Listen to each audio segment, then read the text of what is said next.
Hello, hello. Today's video is going to be about the three biggest myths in email marketing that I see all the time.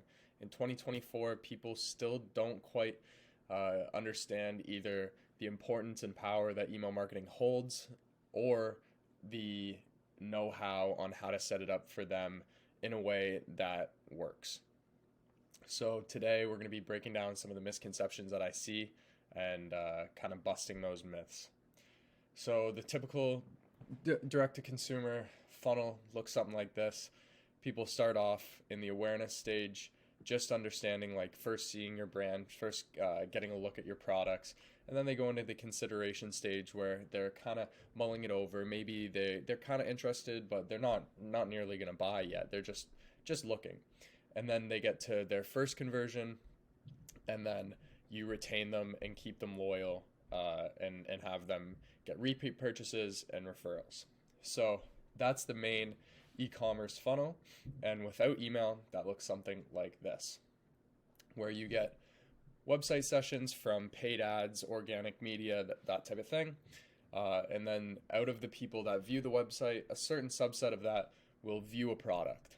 And out of the subset of people that view a product, some of them will add to cart, and a fraction will check out, and then a fraction of the checkout will actually make a purchase. And so that leaves you with very little at the bottom of the funnel because you have drop off at every stage. So with email, you have the same amount of website sessions, but when someone views a product and then falls out of the funnel, you hit them with a browse abandonment flow. There's one right here too, which is a site abandon.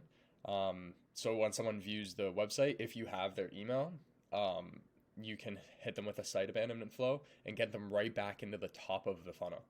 And then so someone browses, sees a product, comes back because you hit them with an email, actually adds that item to their cart. Oh, but they just added to their cart and then left. And then so what do? You hit them with a cart abandonment email. And then they come back to the cart and they start the checkout. Maybe they add a couple more things because that's why they didn't check out the first time. They wanted to add some more stuff. And so now they have 3 or 4 products and they're going to check out. And then they get to the checkout and then, they don't have their wallet on them. So, I'll do it later. And then obviously they forget later. So you hit them with a checkout abandonment email, boom, and now you just have a purchase. Someone that would have went onto the site and immediately bounced, you then just got back onto the site, back onto the site, back onto the site, back onto the site, and now they're purchasing. Like it takes 7 or 8 touch points to get a conversion. And if all those 7 or 8 touch points are having to come from you spending money on ads and spending more money on retargeting ads, then it's just not going to be profitable. Versus with email, once you have their email, which you can convert 10 to 15% of your website traffic into email subscribers, you can then get them in this loop of reintroducing them back into the flow when you can, or into the funnel when you can through these flows. And it's way more revenue for really just setting up the proper automations. These things run on their own. So all you have to do is optimize and test them. And so if you can't see the logic there, I don't understand why people don't understand the concept of why email works, which gets into our first myth here, is that email is outdated and no one checks it anymore. Oh, I hear it all the time. It's, my grandpa checks email. This is the young generation, especially from people that sell to a younger audience. They're like, nobody checks email. They do. They just do. Email's thriving still in 2024. It's anywhere from $1 spent on email generating $42. I've seen some mixes depending on the industry, but it's generally within $36 to $42 in return for every dollar spent. It's a direct communication to your audience rather than having to spend money on ads or have them follow your social media and then posting on social media hoping that it's going to come across their feed. Maybe it's not even going to come across their feed. It's a direct communication to their inbox. It will always land in their inbox unless you have bad deliverability. In that case, you're probably going to end up in promotions or even spam. But if you have good deliverability, if you know what you're doing when you set it up, you should be landing in primary, and you're going to land in primary every time. And you can see like healthy 40 to 60% open rates of people opening your email. You don't see that when it comes to other forms of marketing. And it is just a massive revenue driver, whether people believe in it or not. Average of 44% of revenue comes in through emails for my clients. So the numbers don't lie. So myth one, we can bust that right away. People do check emails. It's still relevant. Myth two, our social media ads are doing just fine without email. Thank you very much. And I mean, like, if you want to just spend money getting traffic to the site and then letting that traffic go without trying to get them like back engaged with your funnel, be my guest. You're just throwing money away. Because email complements your ad strategy. It enhances the conversion rate because you're able to get them into your ecosystem and reach them with touch points that are relevant to them and relevant to where they are in their journey with your brand. You're able to get really, really specific on who receives what, and you set up these flows in a way that are catered towards certain like key points in your customer's journey. So they just feel like very relevant to the person that is receiving them.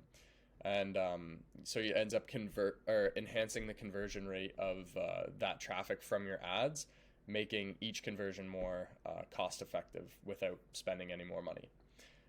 You also then get to retain these people for life and have them, refer their family and friends, buy multiple times, leave reviews that you can post, like all that stuff that's just like building a loyal brand and loyal customer base. Really, really good for that.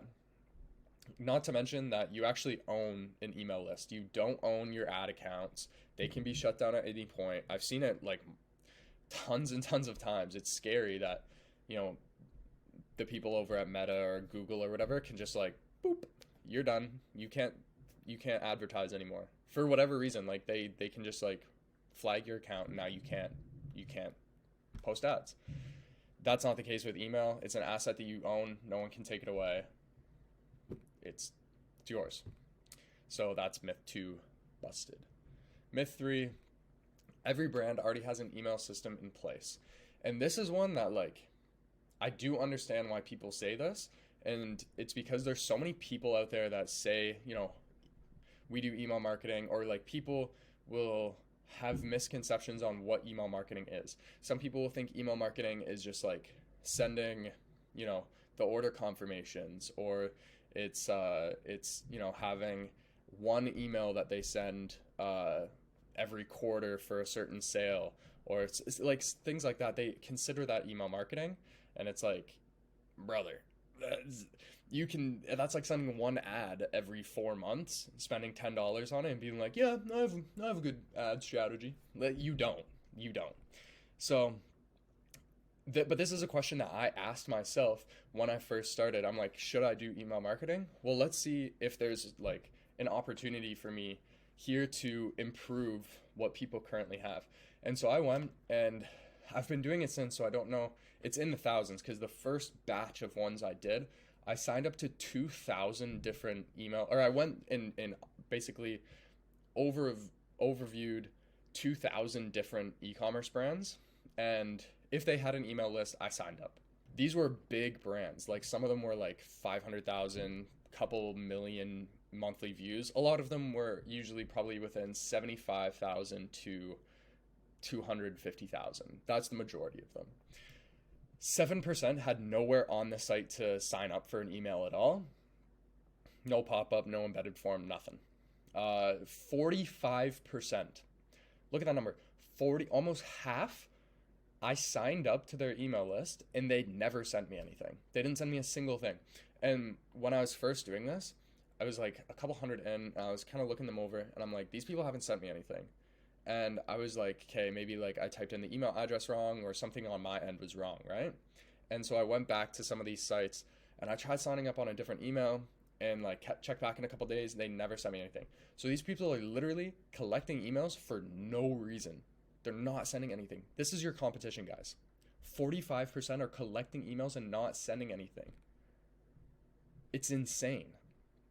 And then, if you thought that was insane, out of the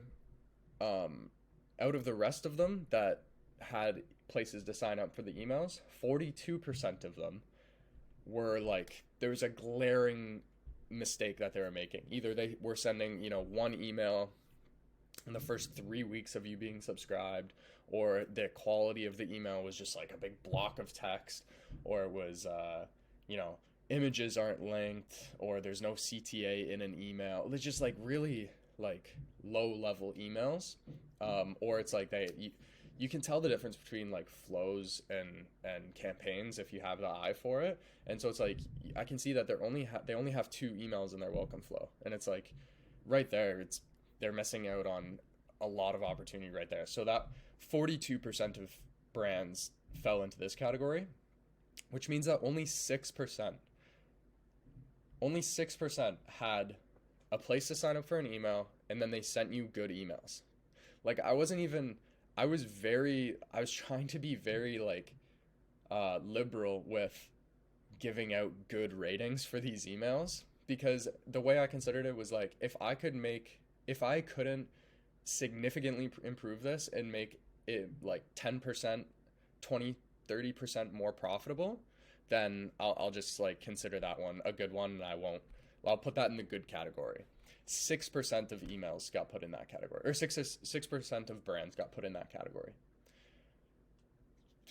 Insane, ridiculous. So I was like, okay, now I'm doing email marketing, because obviously there's a opportunity for it, and every brand does not already have an email system in place. So that is myth 3 busted. So those are your 3 myths. Predictable growth with email marketing is the truth, not a myth. You're going to see a revenue increase of at least around 30% MRR. My clients are seeing around 40 to 45% on average. And you just got to ask yourself, like, what can you do with that extra profit? Because if you're already bringing in that traffic and you're part of, one of these 2 groups, which is over half, you're literally just leaving profit on the table for no reason. Not to mention the conversion and retention aspects of it. You're decreasing your cost of acquisition by increasing the conversions on the same traffic. And you're building a loyal customer base that's going to buy from you time and time again, refer all their friends, refer all their family, leave reviews, all that type of stuff, which is really going to positively impact your customer lifetime value. And you can usually start seeing positive ROI within a couple weeks of setting these systems up. And it's a revenue driving and brand building marketing channel, because you're not only conversion focused at times, but the rest of it is all about relationship building and really understanding your customer deeply for who they are, so that when you need to go in with an ask, you're going to get a lot of conversions, because you understand them so well, and they trust you, and they relate to you, and they believe that your product is the solution to their problem. And that's a really powerful thing. If you consider yourself part of the 94% that might not have it perfect yet, and you want all the results without any of the hassle, go ahead and book a discovery call with me down below. You're not going to be talking to some salesman. You're going to be talking to me personally, and I'm not going to be making you any sort of offer. You can leave your credit card at home. I'm just going to be providing you with some feedback on what you guys currently have in terms of email marketing. I'm going to show you how you can take it to the next level and see if there's an opportunity there. If I think we're a good fit to work together, then I'll invite you to a second call where I'll walk you through the exact plan that I have built out for you. That's going to be optimized for bringing you in, at least an extra 30% in revenue every single month. Go ahead and book that discovery call if you want to chat, and I'll see you there.